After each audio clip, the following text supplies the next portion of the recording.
Assalamualaikum warahmatullahi wabarakatuh. Innal hamdalillah nahmaduhu wa nasta'inuhu wa nastaghfiruh wa na'udzu billahi min shururi anfusina wa min sayyiati a'malina. May yahdihillahu fala mudhillalah wa may yudlil fala hadiyalah. Wa ashhadu an la ilaha illallah wahdahu la syarika lah wa ashhadu anna Muhammadan abduhu wa rasuluh sallallahu alaihi wa ala alihi wa sahbihi ajma'in, amma ba'd. Hadirin jamaah yang saya muliakan, alhamdulillah kita masih bisa berkumpul di majelis ilmu yang kita muliakan ini. Mudah-mudahan rangkaian ibadah yang telah kita lakukan, semoga semua itu menjadi amal soleh yang diterima Allah Subhanahu wa ta'ala.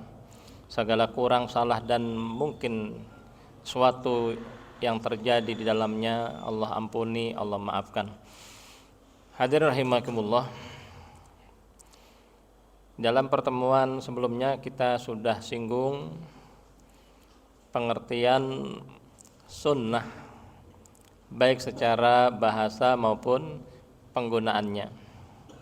Kalau kita ringkas apa yang kita bahas pada pertemuan lalu, maka as-sunnah secara bahasa artinya secara asal dari bahasa Arab, maka sunnah itu maknanya adalah at-tariqah was-sirah, yaitu tata cara atau perjalanan hidup, ya, baik itu tata cara yang baik maupun tata cara yang buruk. Itu secara bahasa. Nah, dalam penggunaannya, maka kata-kata sunnah, ya, maka ia bisa digunakan untuk beberapa maksud. Yang pertama, sunnah itu menunjukkan agama Islam yang Nabi Muhammad sallallahu alaihi wasallam diutus dengannya, yaitu ajaran Islam yang berlandaskan kitabullah dan hadis Rasulullah sallallahu alaihi wasallam. Jadi apapun yang datang dari Nabi kita, meskipun itu perkara yang sifatnya dianjurkan misalnya, atau bersifat larangan misalnya, atau bersifat perintah, maka selama itu datang dari apa yang Nabi ajarkan dalam agama ini, maka itu termasuk sunnah. Jadi agama Islam yang Nabi Muhammad SAW diutus dengannya, agama Islam yang berlandaskan kitabullah dan sunnah atau hadis Rasulullah SAW. Sehingga Imam Al-Barbahari rahimahullah ta'ala mengatakan, ya, ketahuilah oleh kamu Islam itu sunnah, sunnah itu adalah Islam. Artinya Islam dan sunnah merupakan perkara laksana sekeping mata uang. Kalau salah satunya sisinya tidak ada, maka itu jadi uang yang tidak berlaku untuk sebagai alat pembayaran. Yang kedua, penggunaan sunnah itu bermakna adalah sumber hukum Islam bersama Al-Quranul Karim. Apabila kata-kata sunnah dia direndeng dengan Alkitab atau Al-Quran, maka sunnah itu maknanya adalah hadis Rasulullah Sallallahu Alaihi Wasallam. Dan hadis ini, ya, adalah hukum Islam bersama Al-Quran. Ya, sebab ada sebagian orang, saya Quran saja yang pasti betul, ya, Quran saja. Akhirnya dia tidak mau mengambil hadis Rasulullah Sallallahu Alaihi Wasallam meskipun hadis itu sahih. Kenapa? Dia berpandangan cukup Al-Quran saja. Nah, ini akhirnya membawa orang tersebut menyelisih Al-Quran. Kenapa? Di dalam Al-Quran banyak sekali ayat-ayat yang menunjukkan, yang memerintahkan kita untuk mengikuti Rasulullah Sallallahu Alaihi Wasallam. Selama hadis itu adalah sahih dari Nabi sallallahu alaihi wasallam, bagaimana yang dijelaskan para ahlinya dari kalangan ulama hadis, maka ia memfaedahkan ilmu, memfaedahkan petunjuk yang bisa menjadi dasar dalam kita mengamalkan atau beragama. Nah, jadi kalau kata sunnah itu ya direndeng dengan kata-kata Al-Quran atau Alkitab, maka itu maksudnya adalah hadis Rasulullah Sallallahu Alaihi Wasallam. Kemudian yang ketiga, sunnah digunakan untuk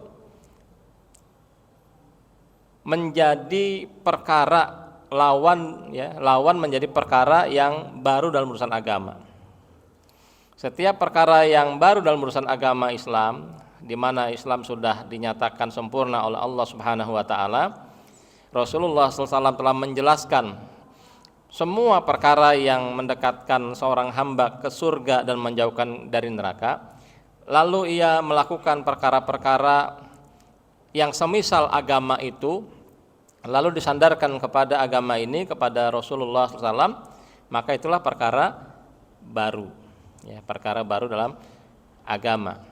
Bukan dalam artian kreasi baru dalam urusan dunia kita. Misalnya kalau dulu kaum muslimin menunaikan haji ya dengan menaiki unta misalnya, maka kaum muslimin hari ini yang naik pesawat, dia melakukan perkara baru dalam urusan sarana, urusan dunia. Dan itu bukan maksud daripada larangan yang Nabi peringatkan umatnya, ya, wa iyyakum wa muhdatsatil umur, hati-hatilah kalian dalam perkara baru dalam urusan agama, ya, dalam urusan agama. Sebab apa? Agama ini sudah sempurna, sehingga kewajiban seorang muslim adalah dia tunduk dan patuh. Dia harus yakin apa yang diajarkan Allah, yang diberitakan Allah Subhanahu wa taala di dalam Al-Qur'anul Karim, atau yang dijelaskan Rasulullah SAW dalam sunnahnya, dalam hadisnya yang sahih, maka itu semuanya adalah kabar yang pasti, kabar yang benar. Ya, bukan prediksi, ya. Sebab kalau apa yang Nabi kabarkan di masa yang akan datang namanya nubuwah. Ya. Jadi penyampaian berita-berita yang datang dari Allah Subhanahu wa taala. Ya, bukan prediksi. Kalau prediksi kan bisa benar bisa salah. Ya, bisa benar bisa salah. Tapi kalau nubuwah ini adalah wahyu. Nabi mengabarkan bahwasanya umat ini suatu saat akan seperti hidangan. Dari semua penjuru diobok-obok, diambil. Nah, kenapa mereka atau kaum muslimin seperti itu? Dijelaskan oleh Nabi sallallahu alaihi wasallam sebabnya. Karena sahabat bertanya, kok banyak jumlahnya tapi kok diperlakukan seperti itu, nggak punya wibawa di hadapan kaum lainnya. Ya. Apa masalahnya atau sebabnya? Diantaranya adalah al-wahn, hubbud dunya wa karahiyatul maut, cinta dunia dan takut mati. Coba kita semua tanya sama diri kita, apa yang telah kita lakukan? Kalau kita punya keinginan yang terkait dengan urusan dunia, apakah itu mencari untung dalam usaha, mencari gaji dari sebuah pekerjaan dan lain sebagainya, macet jalanan nggak peduli, pokoknya sampai, ya, apapun dilakukan untuk mendapatkan keinginan itu.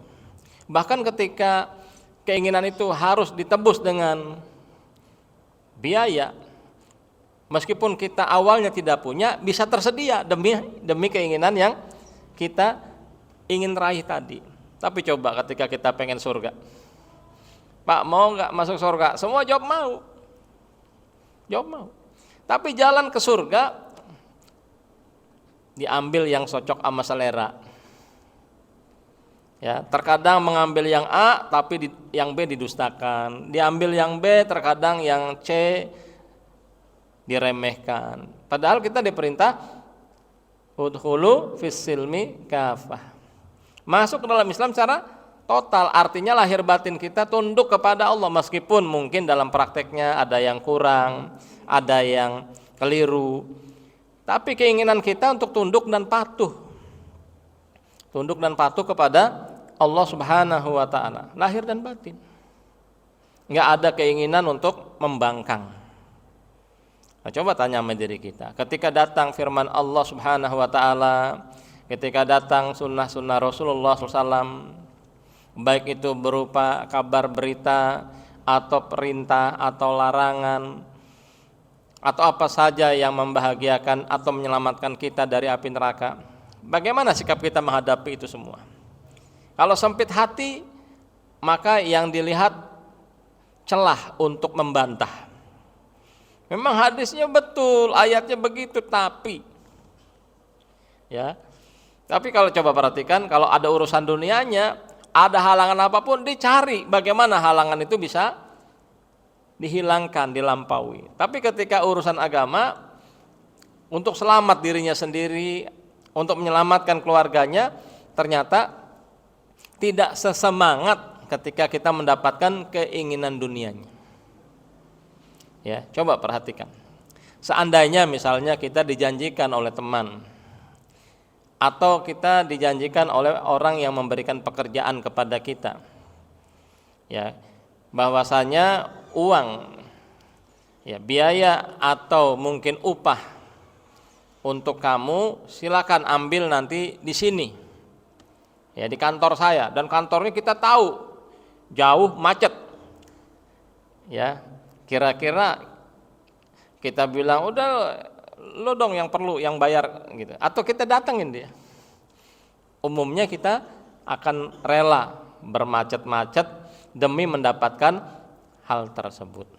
Tapi ketika Allah menjanjikan, menawarkan surga yang sangat sempurna kenikmatannya ada di dalamnya, bayangkan kita tidak akan pernah tua, kemudian nikmat itu sempurna, ditambah lagi nanti Allah akan memperlihatkan wajahnya sehingga orang-orang mukmin akan melihat wajah Allah di dalam surga nanti.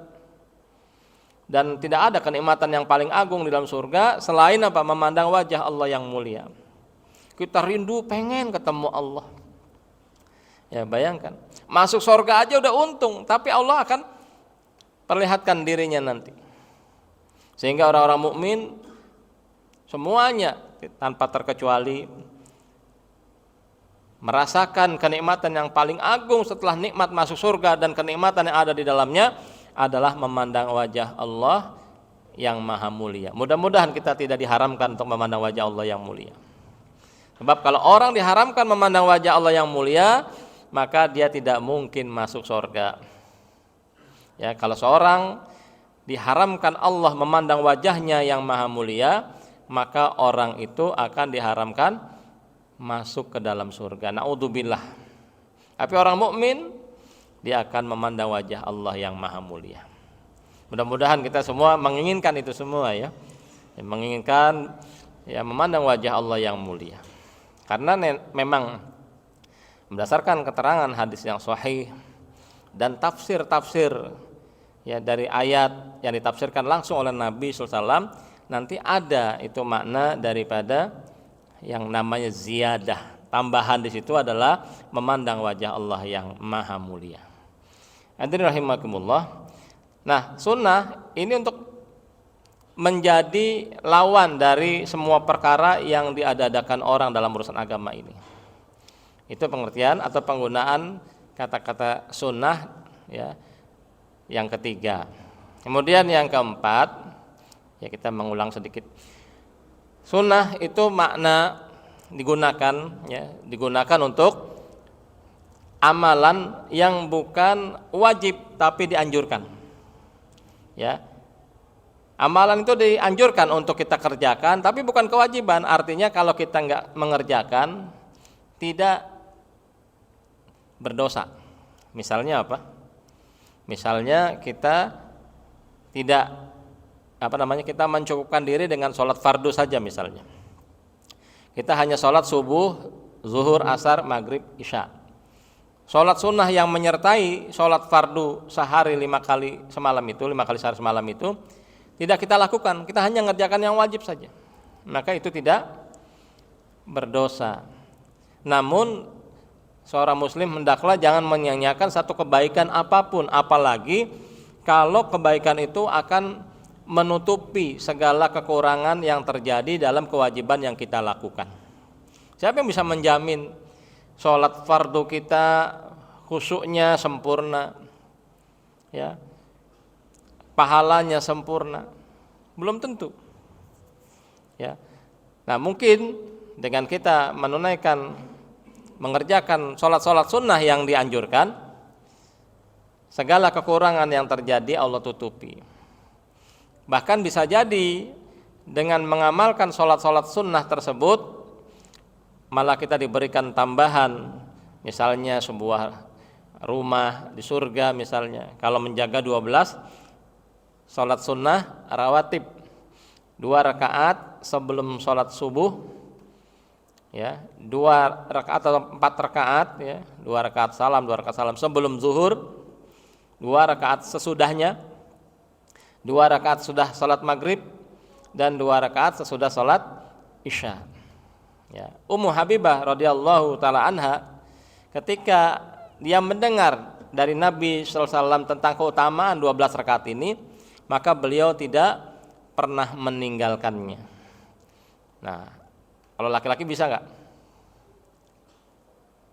Kira-kira bisa nggak? Ya, nggak bisa kalau laki-laki, karena Jumatan gimana coba? Ya, Jumatan, ya kan kalau 4 rakaat sebelum zuhur dan 2 rakaat sesudahnya berarti ada 6. Bagaimana dengan sholat Jumat? Kadang-kadang sebagian kita sholat ba'diyahnya cuma 2 rakaat, padahal Nabi perintahkan 4 rakaat, 2 rakaat salam, 2 rakaat salam. Nah, sebagian memandang kalau dia mengerjakan di masjid, ba'diyahnya itu 2 rakaat salam, 2 rakaat salam, kalau di rumah 2 rakaat saja. Ya. Kalau kita pakai seperti itu, sepertinya apa? Nggak dapat rumah di surga. Padahal apa? Ketika kita melakukan sholat fardu, ya, kemudian sesempurna mungkin kita lakukan dan kebaikan lainnya, dan kita dimasukkan ke surga, maka Allah akan berikan apapun yang memang Allah akan berikan kepada kita, dan tentu akan bertingkat-tingkat di antara kita. Ada yang diberikan, ya, sebuah rumah di surga karena meninggalkan debat kusir, padahal dia benar, dia meninggalkan, nggak mau berdebat, ya. Karena apa? Kalau berdebat mungkin akan menimbulkan banyak madorot bagi agamanya, bagi agama orang lain. Karena sebagian orang beranggapan kalau orang menang debat pasti benar, padahal belum tentu. Kadang orang meninggalkan debat karena tahu kalau diterusin, wah ini malah tambah kufur, ya, malah tambah kufur. Akhirnya memilih diam, sehingga cari waktu yang tepat untuk menyampaikan secara ilmiah agar yang bersangkutan atau orang yang membutuhkan penjelasan yang tepat bisa mengambil faidahnya. Nah, itu ya pengertian sunnah dan penggunaannya. Jadi kalau ketika kita membicarakan ini termasuk sunnah misalnya, maka kita lihat, oh kalau itu dibilang hukumnya, oh maksud sunnah maksudnya adalah bisa mustahab. Misalnya dibilang ini adalah sunnah, kita dilihat asalnya, oh berarti ini ajaran Nabi kita, ya, ajaran dari Rasulullah SAW. Ya, sebagai contoh misalnya, ya, Nabi SAW mengajarkan kita menyebarkan salam yang kamu kenal maupun kepada orang yang kamu kenal maupun tidak. Tentu salam yang Nabi ajarkan tidak keluar dari susunan atau makna assalamualaikum warahmatullahi wabarakatuh. Ya, apakah mau alaikumussalam atau dan sebagainya, ya. Tetapi tidak keluar dari itu. Sehingga kalau kita membuat salam yang baru,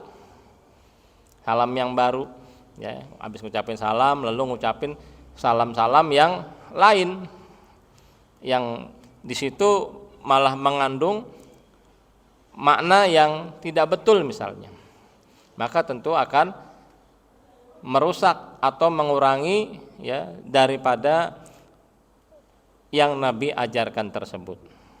Maka rahimakumullah, ketika kita diberi taufik oleh Allah Subhanahu wa taala untuk berpegang dengan sunnah Rasulullah SAW, berpegang dengan agama Islam yang Nabi Muhammad SAW ada di atasnya, berpegang teguh dengan dalil atau tuntunan yang datang dari Al-Quran maupun hadis-hadis sahih, ya, tentunya dengan pemahaman yang dijelaskan para ahlinya, para ulama, maka tentu ada keutamaan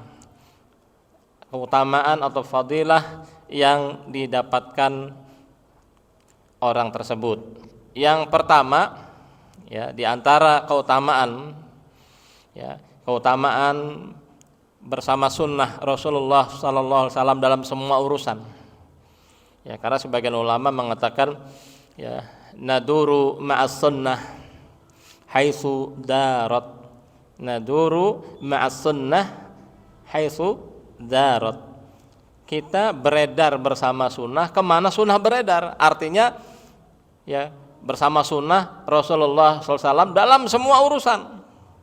Jangan hanya pada waktu kita melakukan ibadah mahdhah, ibadah atau ritual, ya, misalnya sholat, ya, ibadah-ibadah yang khusus sholat, misalnya kita berusaha sesuai sunnah, namun saat kita, ya, berinteraksi dengan sesama hamba-hamba Allah, baik kepada muslim maupun non muslim, kita malah meninggalkan sunnah.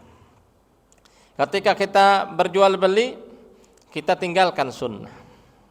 Ketika kita menikah, kita tinggalkan sunnah. Misalnya ada sebagian rumah tangga yang merasa menyesal dengan pasangannya. Coba introspeksi diri, sudahkah kita memenuhi perintah Nabi untuk mencari pasangan melihat agamanya? Kalau kita yang lihat, kita lihat apa? Ya. Apa yang kita lihat, Pak, waktu nikah? Ya, yang kita lihat jelas, yang kalau orang sekarang bilang apa? Yang glowing. Ya. Kenapa? Kalau kita lihat yang glowing, Ustaz, ya, meski kita nggak punya duit, jadi tenang. Apa iya? Sebegitunya gitu. Apa ada benar, Pak? Kalau punya istri cantik itu nggak punya duit langsung kenyang gitu.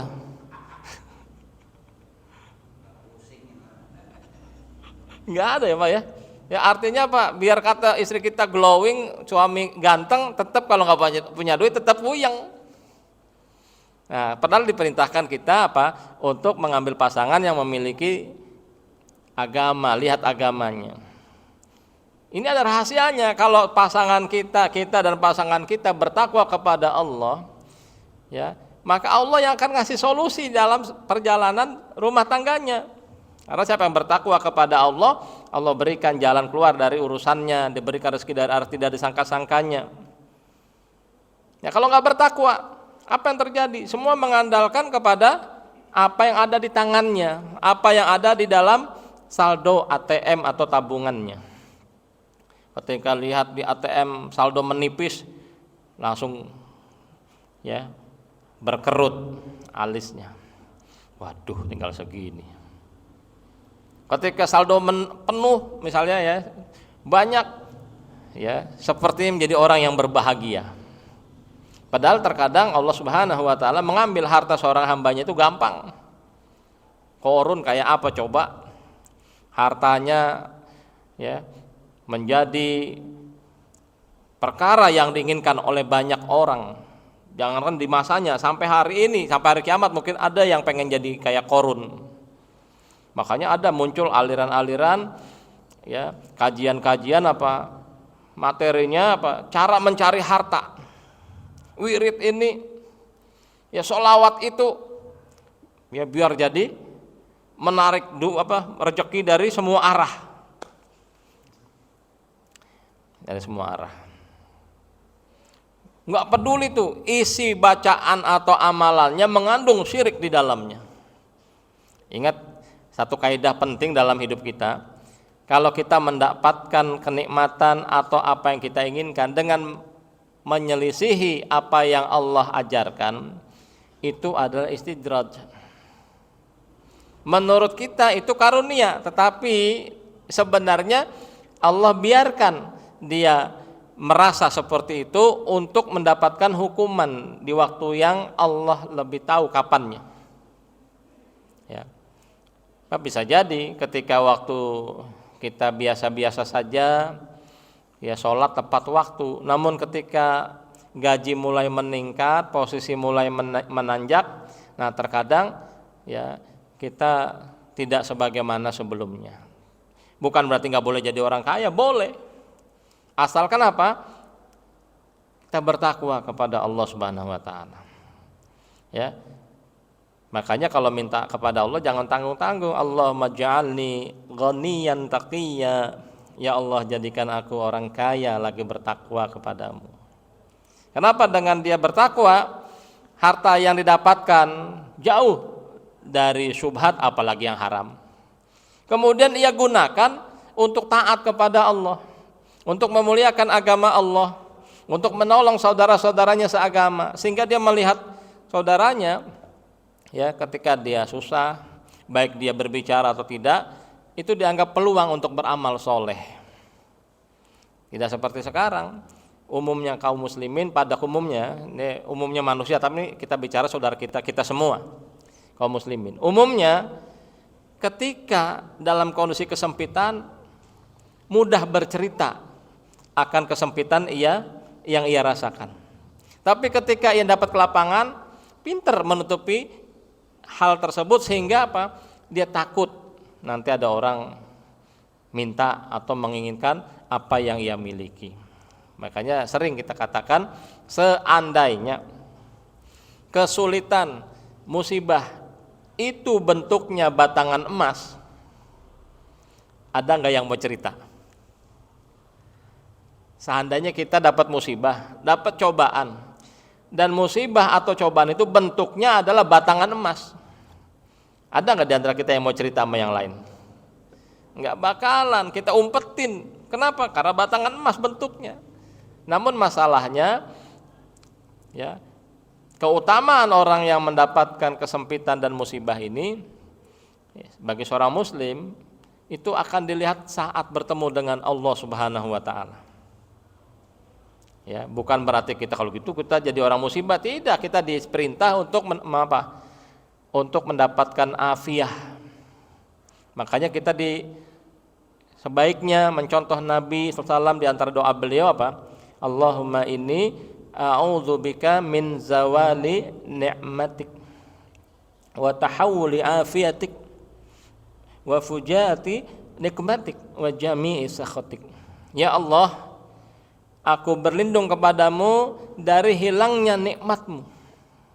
Kita hari ini punya mata, siapa yang menjamin nanti masih bisa melihat besok? Berlindung sama Allah agar nikmat yang Allah anugerahkan jangan hilang. Kemudian kita berlindung kepada Allah agar apa? Dilindungi dari berubahnya afiah. Afiah itu kesehatan, kesejahteraan, kenyamanan, ketenangan. Seperti negeri kita, alhamdulillah, meski banyak masalah di sana sini, alhamdulillah secara umum keamanan masih kita rasakan. Coba kita di Ekuador sana, Masya Allah, mengerikan.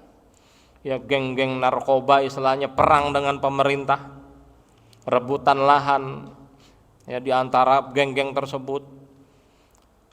Tidak ada nyaman, tidak ada nyamanan di situ.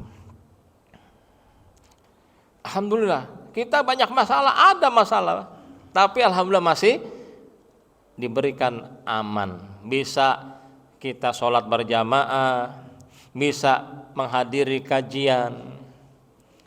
Apa orang-orang kafir dan orang-orang munafik yang bersama mereka tidak menginginkan kita semua dalam ketakutan? Itu pasti ada di antara mereka yang menginginkan demikian. Sebagaimana kita menginginkan keislaman kita kaum muslimin makin bagus dan orang-orang yang belum masuk Islam Allah bukakan hatinya dengan sebab kita masuk ke dalam Islam. Bab kalau misalnya seorang menyadari bahwasanya Allah Subhanahu wa taala telah menetapkan Islam yang Nabi Muhammad sallallahu alaihi wasallam yang diutus dengannya yang beliau ada di atasnya, itu adalah agama yang Allah terima, yang menjadi syarat seorang itu diberi pahala dan diampuni dosa, diberikan surga dan dijauhkan neraka. Seandainya mereka diberi taufik untuk itu, niscaya mereka akan berbondong-bondong masuk ke dalam Islam. Dan niscaya kaum muslimin tidak akan pernah mau mengorbankan agamanya untuk mendapatkan dunianya. Dibalik dia mengorbankan dunianya untuk menjaga agamanya. Ya. Memang kita hari ini umumnya sedang bertahan hidup. Tetapi bertahan di atas sunnah itu lebih penting. Bertahan di atas agama Allah yang bersih itu penting karena tiket ke surga. Ya. Hadirin rahimakumullah, seandainya kita perhatikan kehidupan kita di dunia, apalagi menjelang ya puasa dan hari raya, pasti sudah ada di antara kita menginginkan pulang kampung, mudik, udah merindukan kampung halaman, merindukan pengalaman atau hal-hal yang pernah didapatkan di masa kecil di kampung halaman, udah rindu ke situ, disiapkan ya bekalnya, ya mungkin dia nyelengin, istilah kata minjam duit nggak apa-apalah, yang penting bisa pulang kampung. Namun aneh, kita bakal mati dan mati itu merupakan apa? Pintu antara ke surga dan neraka. Loh, kenapa kita tidak mempersiapkan lebih serius sebagaimana kalau kita persiapan pulang kampung? Hadirin rahimakumullah. Seandainya kita semua dianugerahkan, diberi taufik untuk menjadikan keselamatan akhirat sebagai tujuan hidup kita, cita-cita kita, maka dunia yang ada yang kita jalan ini akan Allah perbaiki.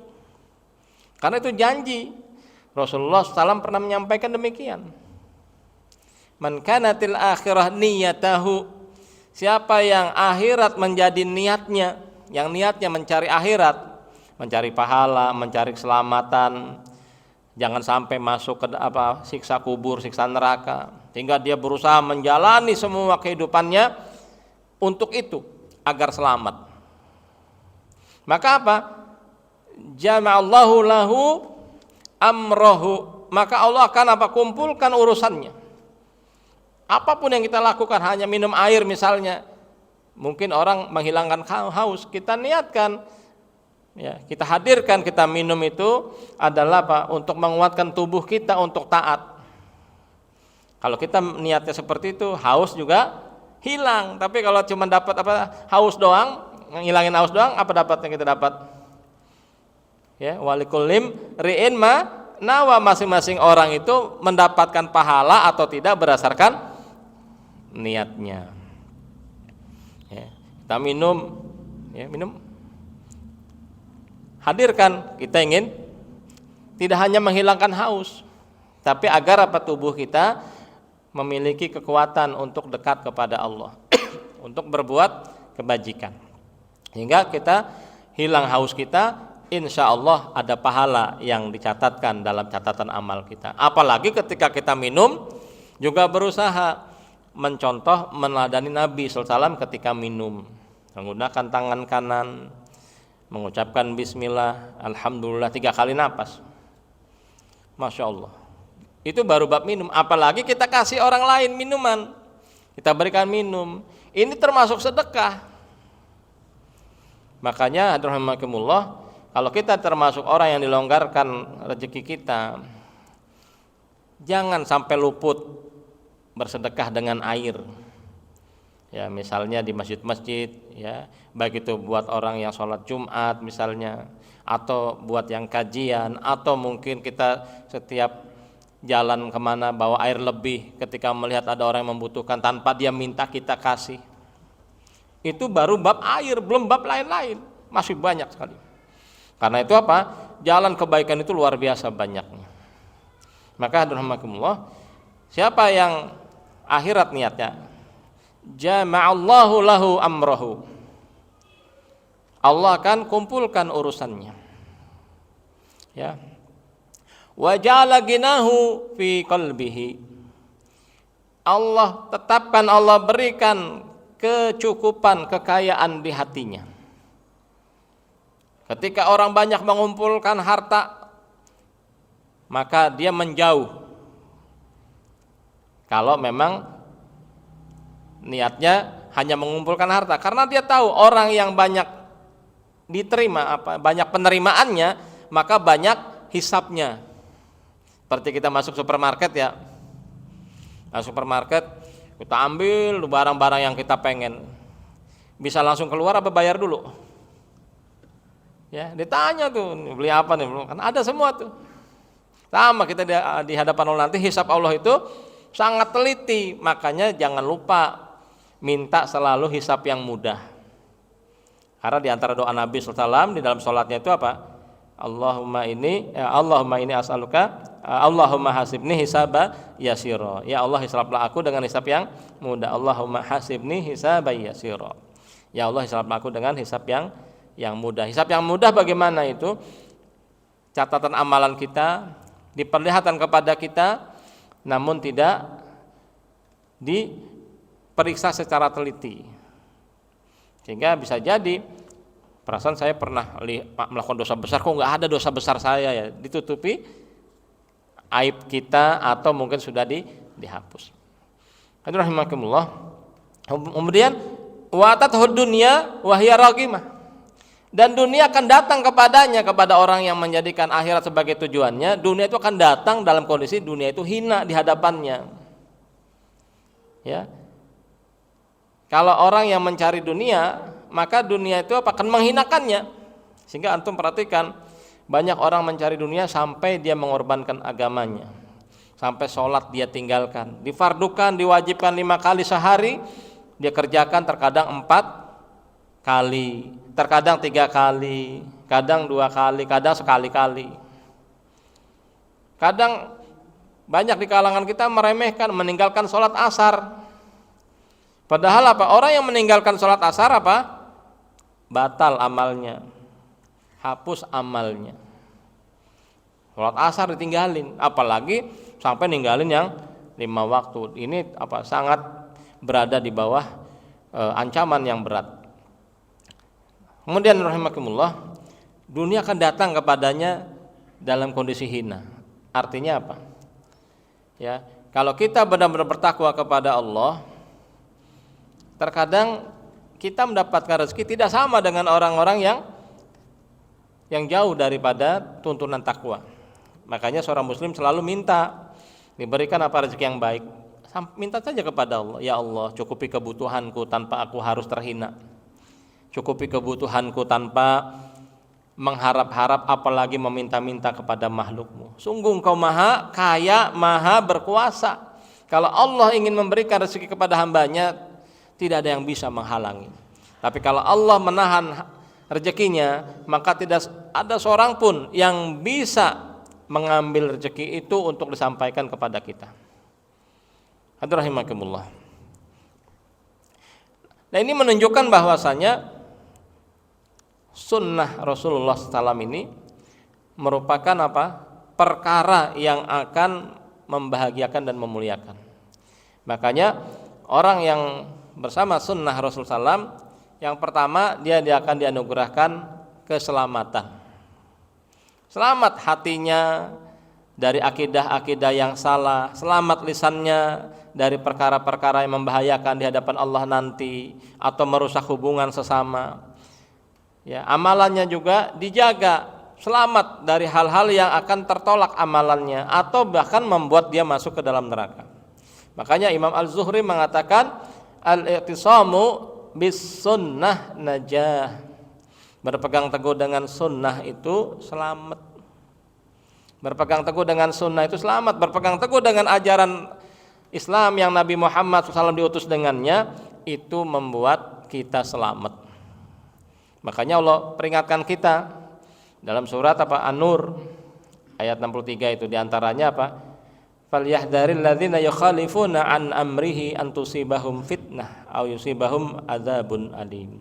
Maka orang yang menyelisihi perintahnya, perintah Rasulullah SAW, hendaklah dia takut ditimpa fitnah. Ditimpa fitnah atau azab yang pedih atau siksa yang pedih. Apa fitnah di situ? Ya, ada 2 secara global. Pertama, fitnah syubuhat. Yang kedua fitnah syahwat. Yang fitnah syubuhat artinya Islam yang terang begini, yang Nabi Muhammad SAW diutus dengannya dengan begitu terangnya, sampai samar di kalangan kita, sampai kita nggak mendapatkan hakikat Islam yang sebenarnya. Sehingga ketika diajak berdoa kepada Allah Subhanahu wa taala, orang yang mengajaknya diomelin, dianggap ini bikin ajaran baru. Padahal ajaran Nabi adalah berdoa kepada Allah semata. Adapun orang yang berdoa kepada selain Allah, ini bukan ajaran Nabi, bukan ajaran Islam.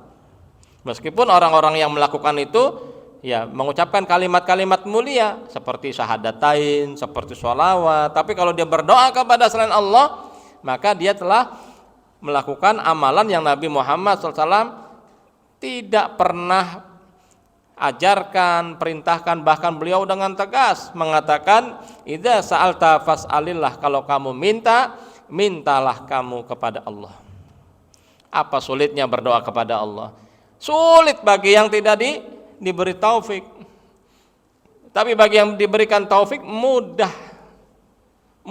Dan itu adalah karunia Allah kepada kita semua. Baik, hadirin rahimakumullah, insyaallah pada pertemuan akan datang kita lanjutkan keutamaan berpegang teguh dengan sunnah. Mudah-mudahan itu menyemangati kita ya, sehingga dalam melanjutkan pembahasan kitab Al-Mulakhas jadi makin nikmat. Ya, kenapa? Karena memang mengesahkan Allah, meninggalkan petunjuk Nabi itu akan jauh dari apa yang seharusnya kita lakukan. Nah, mudah-mudahan Allah Subhanahu wa taala menjadikan kita semua termasuk orang yang diberikan taufik ya, diberikan taufik berada dalam agama ini, hidup dan mati di atas sunnah beliau, kemudian kita diselamatkan dari siksa kubur, dimuliakan saat kita dibangkitkan di yaumul qiyamah, dan masuk surga bersama Nabi kita Muhammad sallallahu alaihi wasallam. Demikian yang dapat sampaikan, mohon maaf jika ada kata dan sikap yang tidak berkenan. Kita akhiri, subhanakallahumma bihamdik, asyhadu an la ilaha illa anta, astaghfiruka wa atubu ilaik. Assalamualaikum warahmatullahi wabarakatuh.